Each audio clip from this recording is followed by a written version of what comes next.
Hello, Super Nuxer. You're my friend. Hello. Your son Brover has a really badass staff. A staff that is actually animated. I like it. Let's go.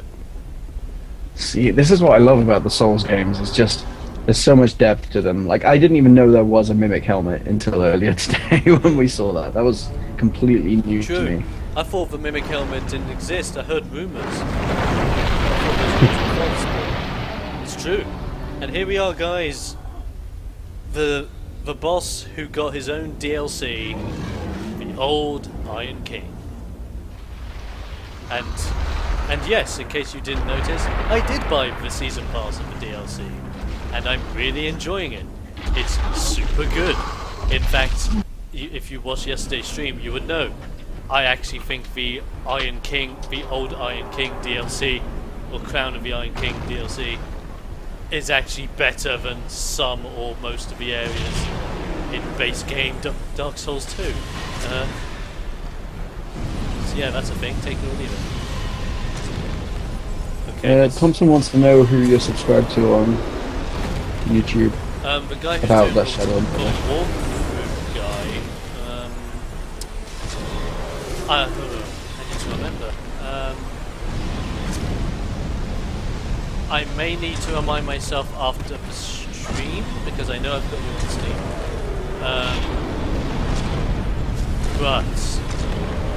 Well, tell you what.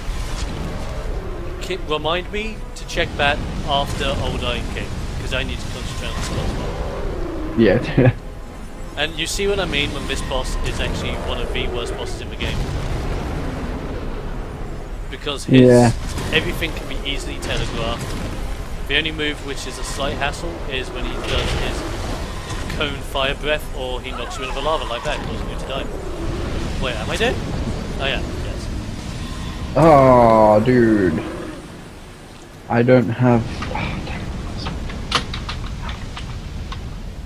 Damn it! Bear with me. It's coming. Just wait 1 second. Wait. Damn it. I should know what the lyrics are. Wait, I've forgotten. And all that glitters is gold. Oh, that was anticlimactic. Nice.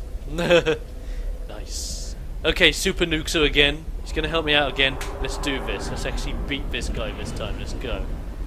You got this. Yeah. You can't die 2 more times, otherwise Thompson's right.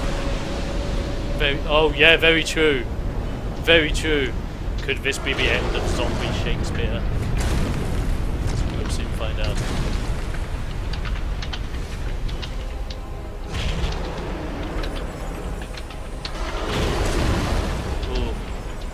Oh, that was big. Luckily, Uber has a very good plan. She's really consistent. Oh, that was good dodge. Oh, that was good. Oh, and again. Wait for it.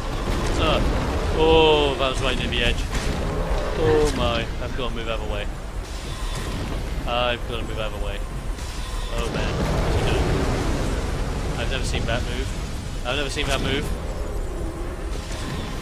I've never seen that move. Okay. Okay, wait for it. Time it. Oh no. Missed for timing. Got his fire hand laser. Stab him with that. And then his double fist pain. Quickly heal. Don't take any chances. Swipe it. Oh. He's so close.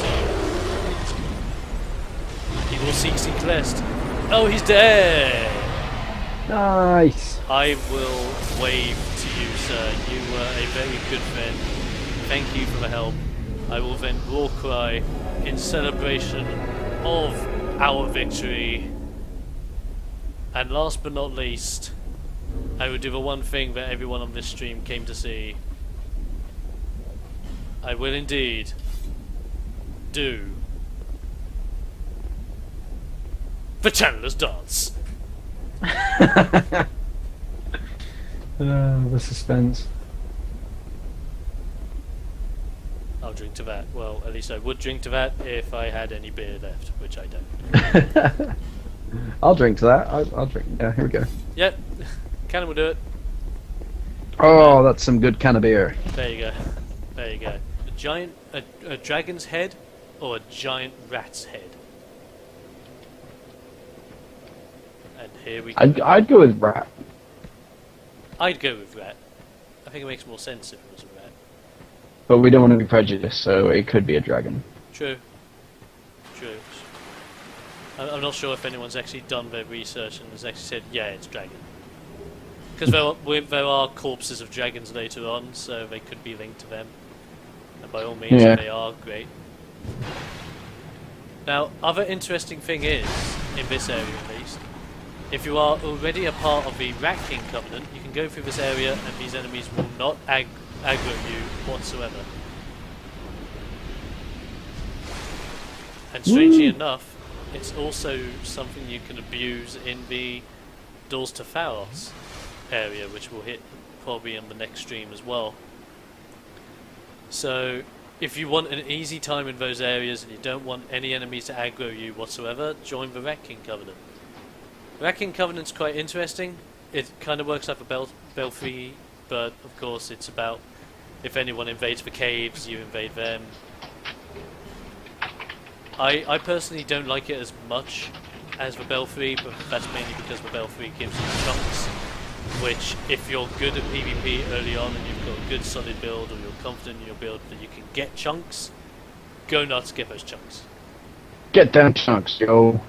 Because like you keep up with the Belfry Covenant if you want to be the PvP guy, or you want chunks. And 9 times out of 10 it will be because you want chunks. So what I personally like to do is I kind of like to keep it until I've got the chunks, and then I go on ahead with other plans and ideas, or I join other covenants that I'm interested in, such as like the Sunbro Covenant. The Sunbro Covenant is probably my favourite because I'm a huge fan of helping people out. I would join the Way of Blue Covenant, but I personally think the Way of Blue is one of the worst designed covenants in the game. Yeah. And the reason why I say that is simply because you join the Way of Blue.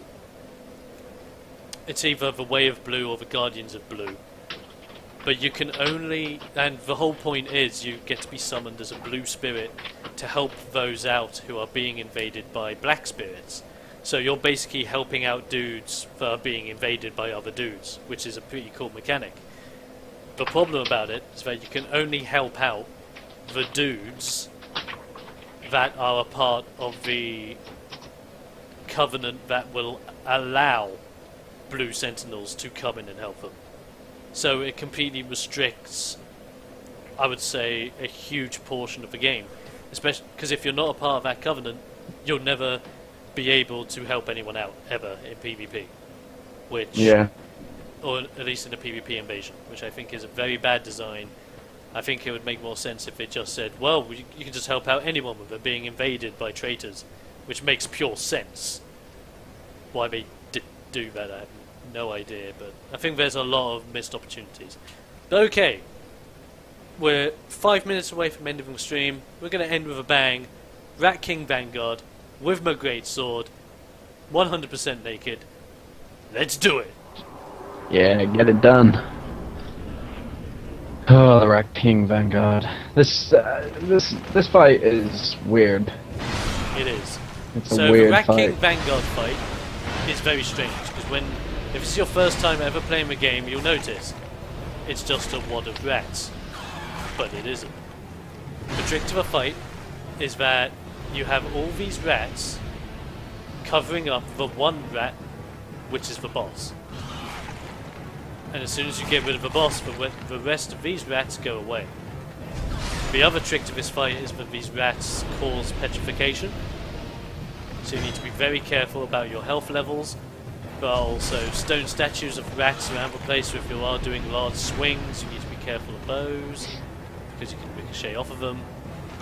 And the Rat King himself does not show up until you have either lasted a certain amount of time, or you have killed X amount of rats.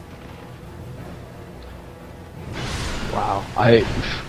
Using a big weapon like that is definitely good for this fight there, because Definitely.